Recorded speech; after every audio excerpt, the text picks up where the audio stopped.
Cek cek. 22 Oktober 1945 ya. Resolusi jihad. Iya.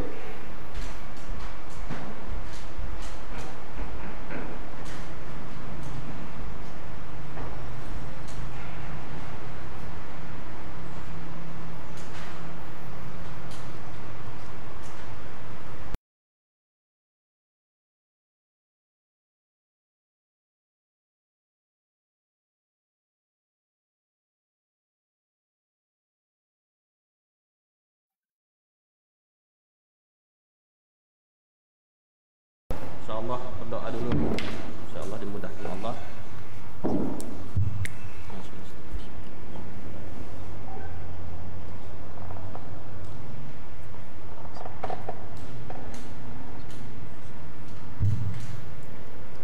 Baik, jamaah sekalian, insyaAllah kita akan memulai kajian kita pada sore hari ini.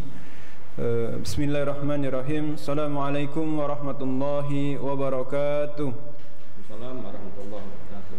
Alhamdulillahirabbil alamin. Assalatu wassalamu ala asrafil anbiya'i wal mursalin wa ala alihi wa ashabihi azmain. Amma ba'du. Alhamdulillah, segala puji hanya milik Allah Subhanahu wa taala atas segala limpahan karunia-Nya, rahmat serta hidayahnya kepada kita semua, sehingga kita bisa bersama-sama dan dapat melaksanakan segala aktivitas kita dalam kehidupan kita sehari-hari, dan semoga Allah senantiasa melancarkan segala urusan kita semua. Kedua kalinya salat serta salam semoga tetap tercurah kepada junjungan kita Nabiullah Muhammad sallallahu alaihi wasallam, kepada para sahabatnya, keluarganya beserta orang-orang yang tetap istiqomah menjalankan sunnah-sunnahnya, dan semoga kelak kita mendapatkan syafaatnya. Amin ya rabbal alamin. Bapak Ibu jamaah sekalian yang berbahagia, insyaallah kita pada sore hari ini akan melanjutkan kajian rebuan sore kita yang insyaallah bersama Ustadz Ansori SP, merupakan sekretaris Dewan Dakwah Provinsi Lampung. Baiklah Bapak Ibu sekalian, insyaallah pada hari ini pada tanggal 12 Agustus menjelang 5 hari lagi kita akan bersama-sama mengikuti telah sampai pada hari kemerdekaan Republik Indonesia yang ke-65 dan yang ke-75, yang insyaallah kita semua tentunya berharap di hari kemerdekaan ini, di masa-masa yang akan datang, tentu kita berharap menjadi negara yang lebih baik lagi, menjadi negara yang betul-betul merdeka dengan seutuhnya. Bapak Ibu sekalian jamaah rahimakumullah, insyaallah pada sore hari ini kita akan bahas kajian berkaitan dengan ulama mengawal kemerdekaan Republik Indonesia, dan dalam hal ini akan disampaikan oleh Ustadz Ansori. Kepadanya waktu dan tempat dipersilahkan. Baik, terima kasih. Assalamualaikum warahmatullahi wabarakatuh. Waalaikumsalam warahmatullahi. Alhamdulillahirabbil alamin. Assalatu wassalamu ala asrafil anbiya'i wal mursalin wa ala alihi wa sahbihi ajma'in. Para saudara-saudaraku yang berbahagia, Bapak, Ibu, baik yang ada di ruangan ini ataupun ada di rumah masing-masing ataupun di kendaraan masing-masing yang bisa menyaksikan acara ini, saya ucapkan pada kita semua, alhamdulillah, selamat menikmati barakah Allah Subhanahu wa taala berupa kemerdekaan Republik Indonesia, kemerdekaan Negara Kesatuan Republik Indonesia yang ke-75. Mudah-mudahan nikmat kemerdekaan ini juga bisa kita lebih syukuri selaku bangsa Indonesia ini. Selanjutnya, salawat dan salam marilah kita haturkan kepada qudwah hasanah kita, baginda Nabi besar Muhammad sallallahu alaihi wasallam, pada keluarganya, para sahabatnya, dan tentunya orang-orang yang mengikutinya, terutama para alim ulama dari dahulu sampai hari akhir. Para pemirsa YouTube, FB, IG dan lain sebagainya, kita bersyukur telah dikaruniai oleh Allah SWT nikmat kemerdekaan, nikmat yang luar biasa besarnya bagi bangsa Indonesia dan berimbas kepada pribadi, keluarga, dan masyarakat. Judul kajian kita pada kesempatan ini adalah peran ulama dalam mengawal kemerdekaan Republik Indonesia. Ada beberapa hal yang perlu saya sampaikan sebelum kita masuk pada materi kita. Yang pertama, bahwa Indonesia itu mengalami penjajahan bergonta-ganti. Pada tahun 1500-an dijajah oleh Portugis Spanyol. Kurang lebih 75 tahun, dan masuk tahun 600-an, tepatnya kokohnya penjajahan Belanda adalah ketika telah dibentuknya VOC pada tahun 1602.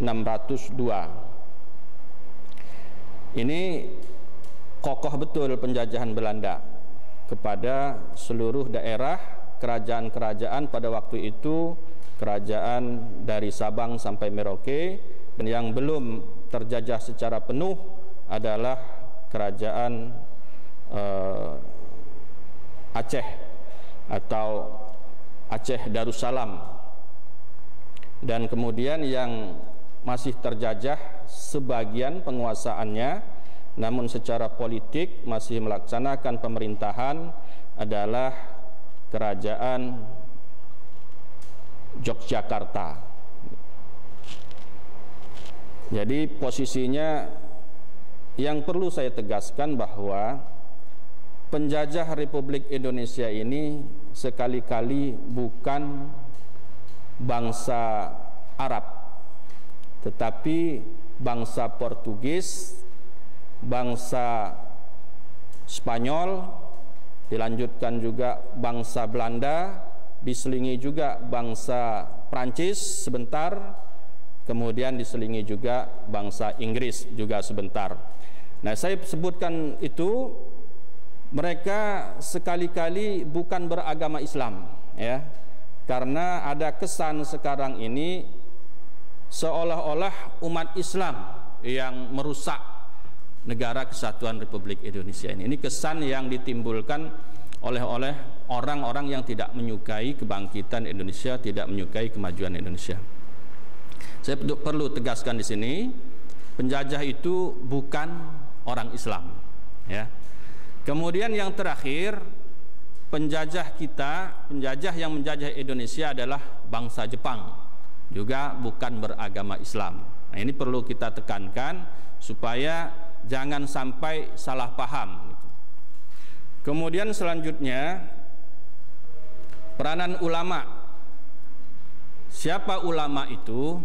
Ulama itu adalah orang-orang yang Allah beri petunjuk berupa iman dan kemampuan untuk berfikir, kemudian memahami ayat-ayat Allah, dan mempunyai sifat takut hanya kepada Allah, ya. Jadi punya ilmu agama, punya ilmu kemasyarakatan, dan punya ilmu yang kita katakan ilmu dunia, tetapi takutnya hanya kepada Allah Subhanahu wa ta'ala. Nah, itulah ulama. Boleh jadi dia seorang profesor, boleh jadi seorang hafiz, dan lain sebagainya. Itu pengertian ulama. Sungguhnya hamba-hamba kami yang takut kepada Allah, itulah yang disebut ulama itu. Kemudian kita juga perlu pahami istilah Indonesia. Kapan sesungguhnya ini Indonesia ini dikenal oleh masyarakat internasional pada saat itu? Sebelum tahun 800-an itu tidak dikenal istilah Indonesia. Ada catatan mengatakan sekitar tahun 800-an ilmuwan bernama Logan itu melontarkan istilah Indis untuk menyebut kepulauan semenanjung Asia Tenggara, mulai dari Aceh sampai Maluku dan Papua disebut Indis. Dan saat itu adalah penguasa jazirah itu adalah Belanda. Nah, ini kita mengenal istilah Indonesia ini. Tetapi dari sumber lain mengatakan bahwa nama Indonesia itu sesungguhnya berasal dari kata Andalus. Kata Andalus ini dibawa oleh para ulama-ulama Muslim yang pernah terusir dari Andalus di Spanyol, ya, di Portugis, dan kemudian menyingkir sampai kepada Indonesia, dan nama itu disematkanlah kepada nama Pulau Sumatera, Pulau Andalas, nah gitu. Sehingga kita mengetahui dan mengenal saat ini adalah Indonesia yang pada waktu itu dijajah oleh Belanda secara penuh hampir 300 tahun. Saya kira sampai di situ pengertiannya supaya kita tidak salah paham. Kemudian kemerdekaan bangsa Indonesia. Nah, ini bangsa Indonesia ini merdeka sangat luar biasa uniknya, ya. Sangat berbeda dengan bangsa-bangsa lain. Karena bangsa-bangsa lain merdeka ini adalah akibat pertama di Jazirah Arab.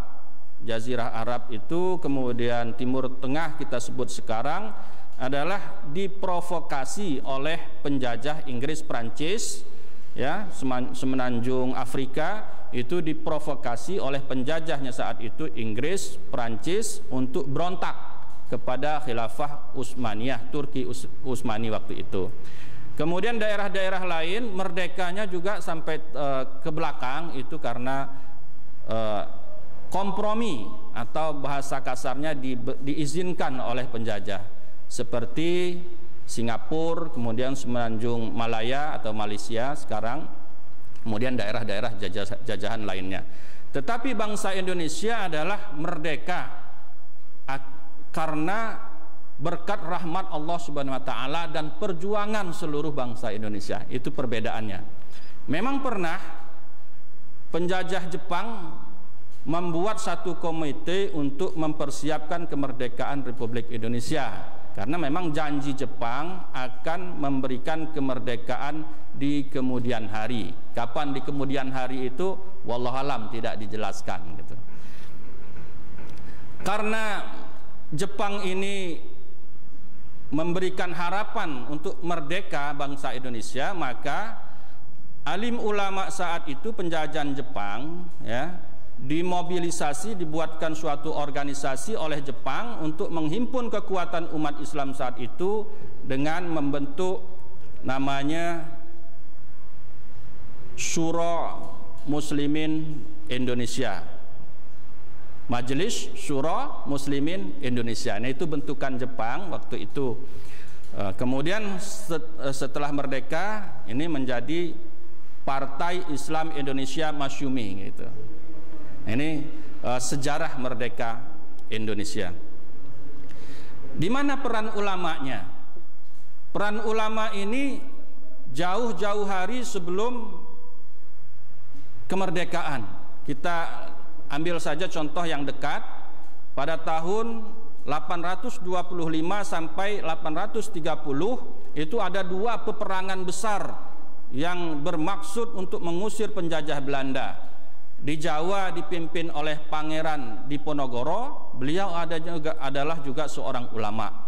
Kemudian di Sumatera dipimpin oleh Tuanku Imam Bonjol. Nah, ini hampir bersamaan waktunya, sehingga hampir-hampir saat itu Belanda terusir dari Indonesia ini, yang namanya waktu itu masih kerajaan-kerajaan kecil-kecil saat itu. Kemudian terus berlanjut di tahun 1900-an. Berdiri Syarikat Dagang Islam yang dipelopori oleh Haji Omar Said Cokro Aminoto dan kawan-kawan. Siapa Haji Omar Said Cokro Aminoto ini? Beliau adalah alim ulama, guru dari para pendiri bangsa kita, guru dari Pak Soekarno, guru dari Kartosuwiryo, dan guru dari para pemuda-pemuda yang lain yang menyiapkan kemerdekaan bangsa Indonesia. Nah, ini jadi host Cokro Aminoto Dan kemudian satu lagi adalah alim ulama kita juga, yaitu Kiai Haji Agus Salim. Nah ini yang pra kemerdekaan tetapi lebih dekatnya tahun 1900-an. Itu peran pertama, menyiapkan kader-kader untuk berjuang merebut kemerdekaan. Kita masuk kepada tahun-tahun 1945. Nah di tahun-tahun 1945 ini kita mengetahui bahwa global terjadi peperangan Perang Dunia Kedua, yaitu di satu pihak sekutu Inggris, Prancis, Belanda, Amerika, kemudian di satu pihak melawan Jepang, kemudian Turki dan Rusia. Di saat bom Hiroshima dan Nagasaki dijatuhi bom nuklir oleh Amerika pada awal-awal bulan Agustus, ya, maka goncanglah Jepang dan Jepang menyatakan menyerah kepada sekutu. Ini adalah hari-hari krusial bagi bangsa Indonesia saat itu. Karena tadi telah dijelaskan di awal bahwa umat Islam yang dituntun oleh ulama kita telah menyiapkan suatu badan usaha penyelidik kemerdekaan Indonesia, BPUPKI, kemudian membentuk panitia persiapan kemerdekaan Indonesia itu dari sejak zaman Jepang. Maka kesempatan ini diambil dengan sebaik-baiknya oleh ulama kita yang tergabung dalam situ, yaitu Kasman Singodimedjo, kemudian Insinyur Soekarno, kemudian tokoh-tokoh lain, Kahar Muzakkar dan lain-lain. Ini bermusyawarah, sesungguhnya saat yang tepat untuk menyatakan kemerdekaan kita. Pada kapan ini terjadi dialog, kapannya ini dari tokoh-tokoh ulama kita mengatakan,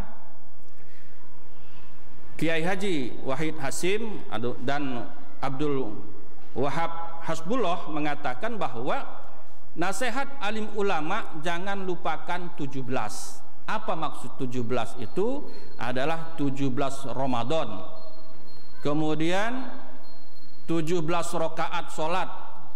Nah, kemudian bermusyawarahlah para alim ulama ini sehingga kejadiannya terjadilah proklamasi kemerdekaan itu pada tanggal 9 Ramadan, bukan 17 Ramadan, lebih maju. Karena apa lebih majunya ini? Ini ada sedikit hal yang di luar skenario, ya. Semestinya proklamasi kemerdekaan itu, proklamasinya dibacakan adalah pembukaan Undang-Undang Dasar, ya. Tetapi ada sebagian pemuda-pemuda kita yang menghendaki dipercepat, ya, dipercepat kemerdekaan Indonesia itu, sehingga kita ketahui dalam sejarah Pak Soekarno Hatta diculik ke Rengas Dengklok oleh para pemuda dan dipaksa untuk melakukan proklamasi. Sehingga konsep Undang-Undang Dasar, pembukaan Undang-Undang Dasar itu memang tidak terbawa gitu, tidak dibawa. Kemudian kita ketahui bahwa saat itu memang susah informasi, nggak ada HP dan lain-lain sebagainya. Oleh karena itu kita maklumi proklamasi kemerdekaan yang kita terjadi saat 17 Agustus itu di Rumah Pegangsaan Timur nomor 56, di rumah salah seorang ulama kita, ya, Habib. Nah, itu pada jam 10 hari Jumat pagi. Jadi dikonseplah malam-malam sebelum sahur itu, sehingga ada coretan-coretan seperti itu. Proklamasi kami bangsa Indonesia dengan ini menyatakan kemerdekaan Indonesia. hal-hal yang mengenai pemindahan kekuasaan dan lain-lain diselenggarakan secara seksama dan dalam tempo yang sesingkat-singkatnya. Jakarta, 17 Agustus 1945, atas nama bangsa Indonesia, Soekarno-Hatta. Itu ada coretannya, karena memang ada skenario Allah yang seperti ini, sehingga tidak mestinya dibacakan itu pembukaan Undang-Undang Dasar. Pembukaan Undang Dasar 1945 gitu. Nah, ini di mana peran ulama selanjutnya setelah merdeka? Ya, kita tahu bahwa Belanda ini sudah terusir oleh Jepang, ya kan? Kemudian Perancis, Inggris, sekutu, Amerika yang pemenang perang ini datang kembali ke Indonesia, ke pelabuhan Tanjung Priok, ke pelabuhan Surabaya, bagaimana untuk melucuti persenjataan tentara Jepang sekaligus memulihkan kekuasaan Belanda atas Indonesia. Ini diketahui oleh seluruh pejuang bahwa hal ini adalah hal yang sangat krusial bagi kelanjutan kemerdekaan Indonesia.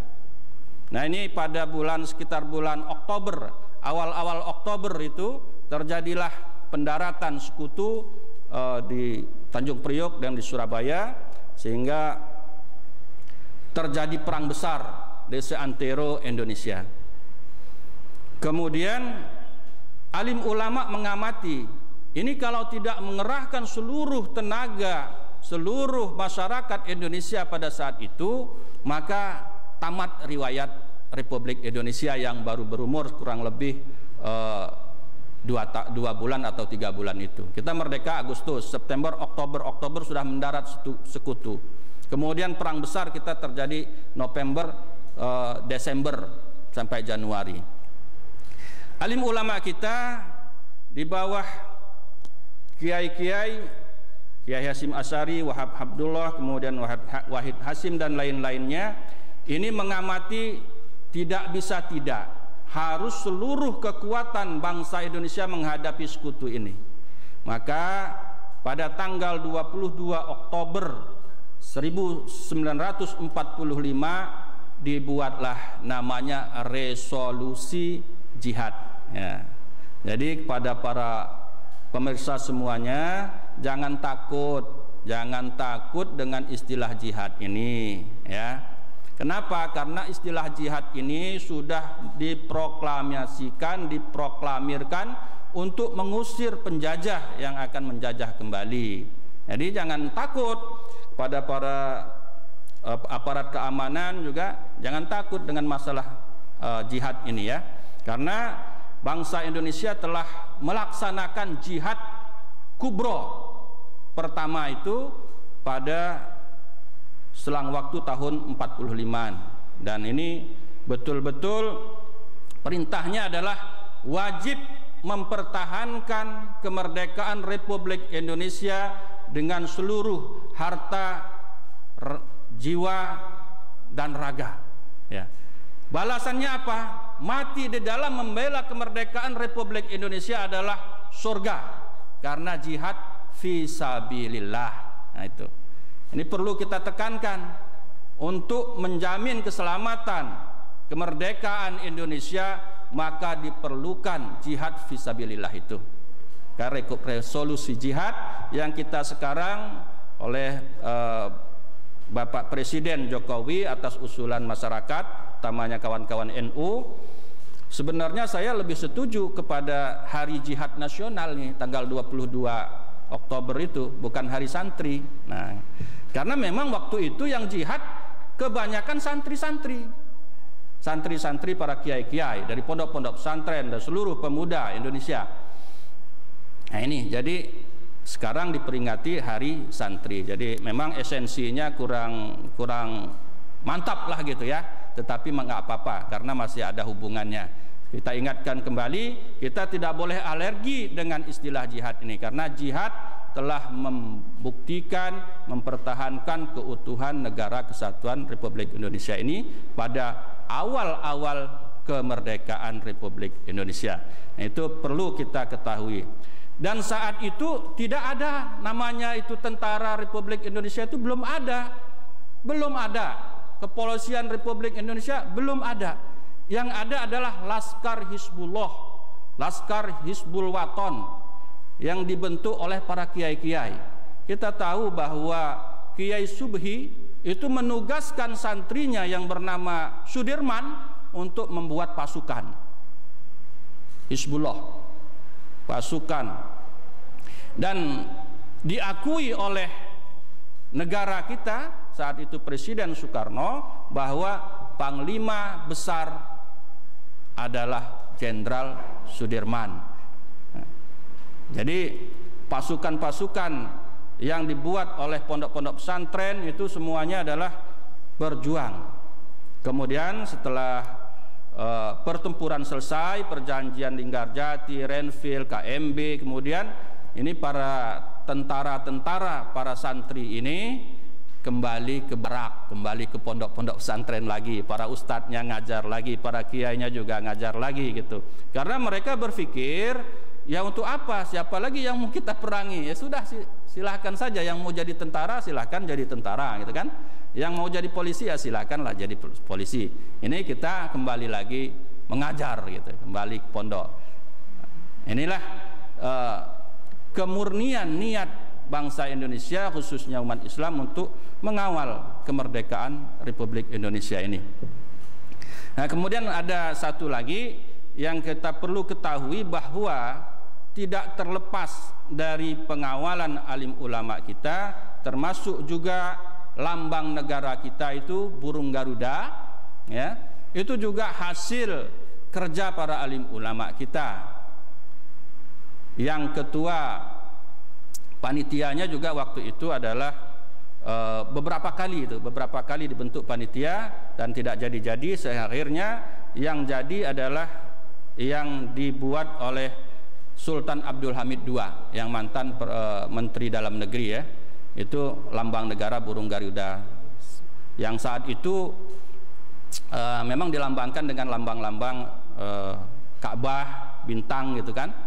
Kemudian di sekarang yang seperti itu, padi, kapas, dan lain sebagainya, pohon beringin gitu. Ini juga hasil karya ulama. Dan perlu kita ingat, ya, bahwa bendera, warna bendera merah putih itu betul-betul sumbangan ide dari ulama.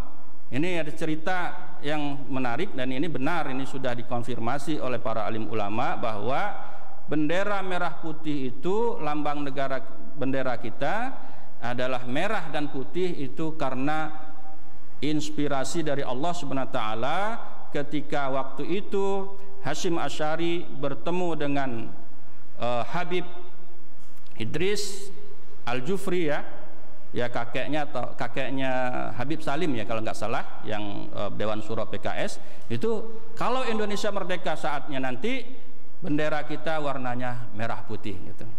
Ya, bendera yang diisyaratkan oleh mimpi beliau bertemu dengan baginda Rasulullah Sallallahu Alaihi Wasallam. Jadi peranan ulama Indonesia ini sangat nyata untuk kemerdekaan Republik Indonesia. Selanjutnya kita lanjutkan periode selanjutnya setelah peperangan. Intinya pada 1945 seterusnya, 46, 47, ini perang besar kita melawan sekutu, melawan Belanda, terutama di seantero negeri kita. Dan kita akhirnya 1947 mengadakan perjanjian Linggarjati. Nah, perjanjian Linggarjati ini kebetulan waktu itu adalah yang dari pihak Indonesia, Perdana Menterinya waktu itu Amir Syarifuddin. Nah, ternyata memang Amir Syarifuddin ini ketika Indonesia kalah dalam perjanjian Linggarjati itu karena wilayah Indonesia cuma Yogyakarta dan Sumatera. Maka para pejuang, para alim ulama, para tokoh bangsa marah. Kemudian dicopot oleh Soekarno untuk Perdana Menterinya Amir Syarifuddin ini. Kemudian Amir Syarifuddin kita ketahui menyimpang dan bergabung dengan MUSO, membuat pemberontakan di Madiun 1948, dan inilah tokoh PKI gitu. Di sela-sela perjuangan kita mempertahankan keutuhan Republik Indonesia menghadapi Belanda, mereka menyerang balik Republik Indonesia. Tetapi alhamdulillah lagi-lagi para santri, para kiai kita yang membasmi mereka semuanya. Kemudian di tahun 1949, 19 Desember pagi-pagi itu Yogyakarta dibombardir oleh pasukan Belanda, sampai seluruh presiden, wakil presiden dan seluruh kabinet waktu itu, saat itu rapat kabinet di Yogyakarta, ya, ditangkap semua. Kemudian apa? Ditawan di Bangka. Kemudian Presiden Soekarno melalui radiogram menugaskan kepada para menteri yang tidak ikut rapat pada waktu itu adalah untuk meneruskan perjuangan, ya, membuat pemerintahan darurat Republik Indonesia di mana saja mereka berada. Nah, mengetahui hal tersebut, ulama kita yang lurus, ya, Menteri Keuangan pertama, Ketua Pemerintahan Darurat Republik Indonesia Amir Safruddin Prawira Negara bersama tokoh-tokoh yang lain termasuk Mr. Tengku Muhammad Hasan pada 19 April juga, cuma jamnya jam 6 sore, memproklamirkan pemerintahan darurat Republik Indonesia yang berpusat di kota Bukit Tinggi. Kenapa Bukit Tinggi? Karena Bukit Tinggi saat itu merupakan ibu kota Sumatera. Jadi benar-benar ketika saat itu Belanda berhasil menawan seluruh kabinet bersama presidennya, maka secara de facto Indonesia habis saat itu, secara de facto. Tetapi alhamdulillah diselamatkanlah oleh ulama kita yang berada di Sumatera, khususnya Sumatera Barat, di bawah pimpinan tokoh kita Safruddin Prawira Negara bersama Mr. Tengku Muhammad Hasan ini. Ini berlangsung pada 19 Desember sampai 13 Juli 1949. Ini arti pentingnya. Sekiranya waktu itu tidak ada pemerintahan darurat Republik Indonesia ini, maka tamat kemerdekaan kita, cuma berumur beberapa bulan, ya 4 tahun ya. Inilah peranan yang tidak boleh kita remehkan dari alim ulama ini. Selanjutnya kita pada posisikan sampai nanti penjelasan 5 tahun saja ya. Pada tahun 1950 kita finishkan. Setelah Indonesia diserang tadi, kemudian kabinet ditawan semuanya, kemudian terbentuklah pemerintahan darurat Republik Indonesia di Sumatera, di Bukit Tinggi. Panglima Besar Jenderal Sudirman bersama seluruh pasukannya masih terus melakukan perlawanan bersenjata, ya. Sehingga kita tahu hal penting ini, serangan umum, ya, 1 Maret. Serangan umum 1 Maret yang di bawah perintah Jenderal Sudirman, yang operatornya adalah waktu itu Letnan Kolonel Soeharto, yang membuktikan eksistensi Republik masih ada, ya. Ini penting sekali.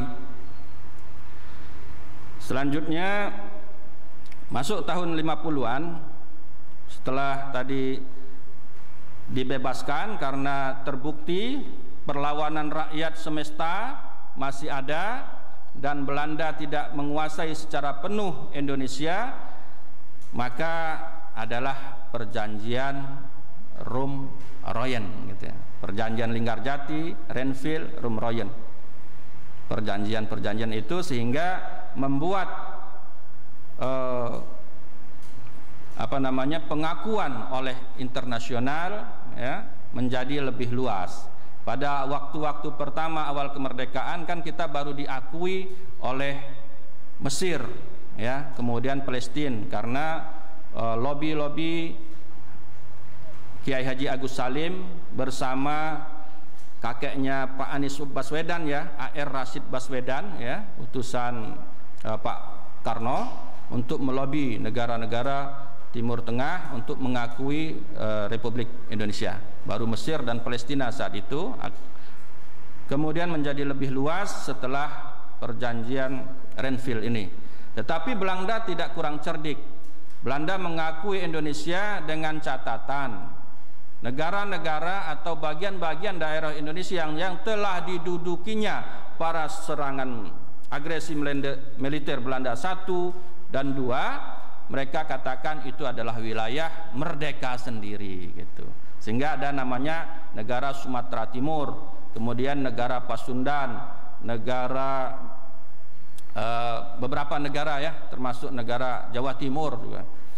Ya, negara Sunda Kecil, Bali dan seluruh Nusa Tenggara Timur. Ada 19 negara bagian termasuk negara Republik Indonesia yang pusatnya di Jogja, Jawa Tengah, tapi Lampung termasuk waktu itu termasuk di wilayah Republik. Lampung masuk karena juga Sumatera sebagian, Sumatera Selatan masuk wilayah Republik. Nah, ini dipecah-pecah seperti ini. Kemudian melihat perjuangan kita seperti ini, maka waktu itu KNIP, Komite Nasional Indonesia Pusat, parlemen saat itu bersidang. Kemudian pada tanggal 3 April pada sidang itu Bapak Dr. Muhammad Natsir, pendiri Dewan Dakwah, Ketua Masyumi saat itu, berpidato menyampaikan mosi integral. Intinya mosi integral itu adalah bagaimana seluruh bangsa Indonesia kembali kepada asolahnya, kembali kepada maksud awal kemerdekaan Republik Indonesia, yaitu menjadi negara yang utuh. Maka namanya Negara Kesatuan Republik Indonesia. Jadi saya peringatkan kepada saudara-saudaraku yang kurang memahami sejarah Negara Kesatuan Republik Indonesia, Anda jangan sekali-sekali ya mengklaim-klaim bahwa Anda yang paling nasionalis ya.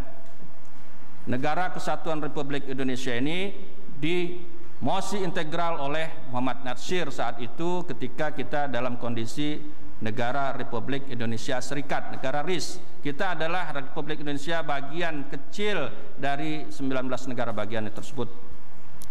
Nah, mosi integral ini ditindaklanjuti dan disetujui oleh sebagian besar para presiden-presiden atau negara bagian itu, kecuali 2 yang belum menyetujui, negara Sumatera Timur dan negara Indonesia Timur, 2 negara.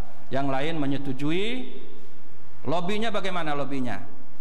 Nah, lobbynya ini Pak Muhammad Natsir, karena beliau adalah tokoh masyumi, kemudian juga menguasai wilayah, dan beliau mengadakan pertemuan-pertemuan dengan masyumi dan kawan-kawan yang punya akses seluruh daerah. Beliau kumpulkan, menyampaikan hasil-hasil bahwa kalau kita tidak bersatu kembali, dipecah belah terus ini hanya taktik Belanda saja untuk kembali menguasai kita secara utuh gitu. Maka dipahamilah oleh para pejuang saat itu, para tokoh-tokoh kita, para alim ulama kita, bahwa kita harus bersatu menjadi Negara Kesatuan Republik Indonesia. Apa lobbynya? Lobbynya pertama adalah kita menyerahkan, melepaskan jabatan kita selaku presiden negara-negara bagian tersebut. Kita kembalikan mandat ini kepada Dwi Tunggal kita, Soekarno-Hatta. Nah, luar biasa kebesaran hatinya. Itu termasuk saat itu Presiden Republik Indonesia bukan Pak Karno. Pak Karno adalah Presiden RIS, ya. Presiden Republik Indonesia saat itu adalah Mr. Asad ya, Mr. Asad. Nah ini, beliau adalah termasuk presiden kita. Jadi kalau kita mau mengatakan Presiden Republik Indonesia siapa aja, yaitu termasuk Mr. Asad, kemudian Presiden juga PDRI Safruddin Prawira Negara. Gitu. Jadi minta tolong ini kepada kita semua, mungkin pada yang punya akses ke lembagaan negara, saya mengusulkan bahwa Mr. Asad termasuk menjadi presiden kita, Presiden Republik Indonesia, karena faktanya begitu. Ya. Saat Soekarno-Hatta menjadi presiden dan wakil presiden RIS, Mr. Asad menjadi presiden Republik Indonesia. Gitu. Nah, setelah itu maka Natsir diminta oleh Pak Karno menjadi Perdana Menteri Negara Kesatuan Republik Indonesia yang pertama kali, kemudian Menteri Dalam Negerinya adalah Mr. Asad. Gitu. Saya kira demikian, ini sejarah kita.